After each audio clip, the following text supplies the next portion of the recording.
Hello and welcome to this mentoring session on societal impact for the UNIfy Festival Recreate competition. I'm just going to talk through some slides and hopefully it will all make sense, and good luck with your submissions.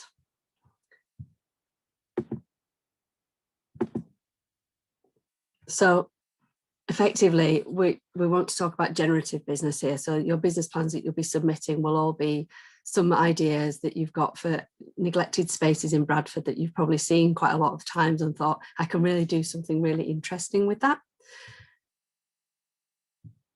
And so you won't be alone. There's lots of independent businesses in Bradford who are all doing very similar things, and it will be part of a big family that you're joining. Here they are. There's lots of different ones there. Some I'm sure that many of you will recognise. There's Plant One on Me and Mean Old Scene, Roswitha's Deli, and the Impact Hub, as well as many, many others.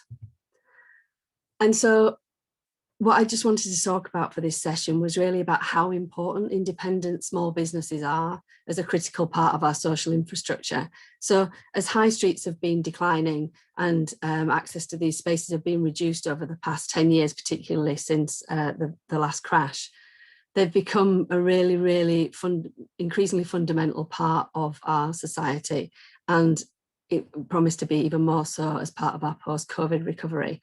And that's because they bring multiple recognised benefits which are of growing importance for people.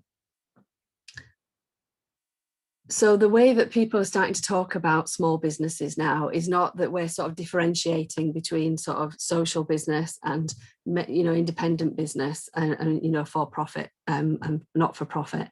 It's more around what Kindred in Liverpool are calling socially trading organisations. So Kindred was set up in March 2020 to bring those socially trading organisations together in Liverpool, and they've had an injection of cash of £1 million from Power to Change and £5 million from Liverpool City Region into investing into what is a peer network where they assess the different applications from the different businesses and then between them decide how to allocate the resources. So the way that they're defining socially trading organisations are businesses that deliver social benefits but also trade commercially. And so they often have a social mission and they collaborate and they increase their impact by working together. But by doing that, they also have a positive impact on the wider community in which they sit. And they're not limited to any particular legal form. So of course, it's important the kind of legal form that you might want to constitute as, and there's lots of advice in Bradford and elsewhere for that. But basically, any kind of socially trading organisation could be community businesses, community land trusts, community interest companies, social enterprises, cooperatives, but also family businesses and local ventures that demonstrate social purpose. So even smaller charities that are also trading are part of that family. And where STOs are really critical is that they provide affordable goods and services in places where those needs might not be met by mainstream chains and bigger business. And they create these spaces of interaction and community which decrease social isolation. As I said, they respond to local needs, but not just for what people need kind of as for goods and services, but also that interaction and being able to just hang out and talk to other people and have that, you know, daily interaction. And also they're often established by people from the local area who really care about it, they understand it, and they want to make the whole area better, not just their small space. And often those businesses involve themselves in the local community and they support charities and other initiatives. So in Bradford, this is Ursula from Plant One on Me, which is just up at the John Street Market complex, and next door is Mean Old Scene. So Plant One on Me is not just a shop that sells plants and beautiful flowers, but also a cafe now and a place where people can go and socialise. This is an Osler Market, Roswitha's Deli, where there's lots and lots of different stalls where people, you know, wander around, are able to chat, have chats with the stall holders. Those stall holders know people, they've been going there for years, and then there are other cafes around the edge of the market where people can hang out. And this is a brick box bar, which was on Ivegate, which is now closed because it's too small a venue to really open viably because of COVID. But this was an incredible space created in an old butcher shop by the brick box and they're now looking for a different venue. But this just gives you an idea of how a shop space could be recreated into something very different and very vibrant.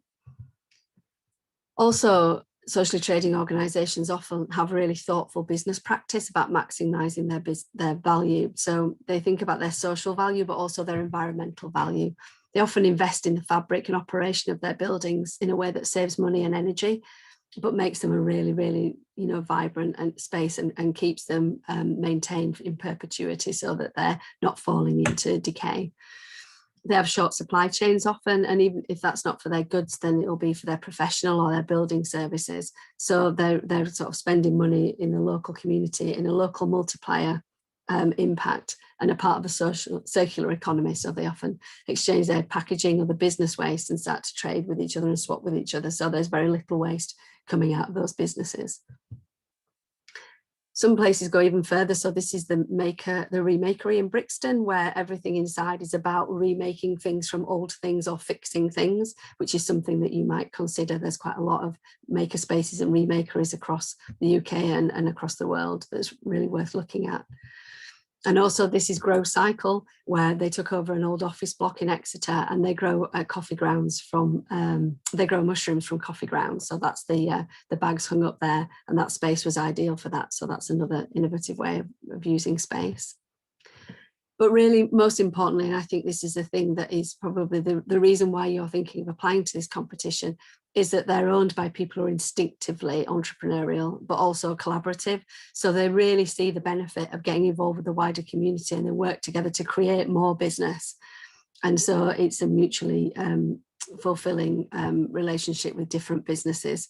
They often offer opportunities for young people to undertake training as well as apprenticeships, and respond dynamically to the market and people's needs. So they grow and evolve and change as necessary, so that they can become even more profitable and also have more social environmental value.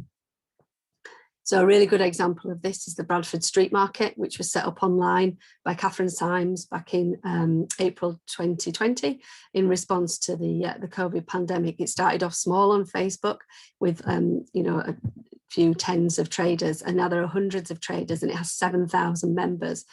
Really, really thriving online market where people buy things, but those traders have been able to connect with each other, meet with each other, and now are starting to think, as we come out of COVID, about how they might use spaces differently and set up their own markets inside bigger buildings. So that's something else that you might think about as part of your business planning, how you might create a space that actually enables lots of different people to trade as well as yourself. So this is an example from Plymouth. It's called The Plot. So this is on Union Street, and it's Nudge Community Builders, who are really worth looking up for their innovative ideas. But they took this old space, this ground floor, which was very, very dirty. It had been used for like furniture storage and things, and they completely cleared it out.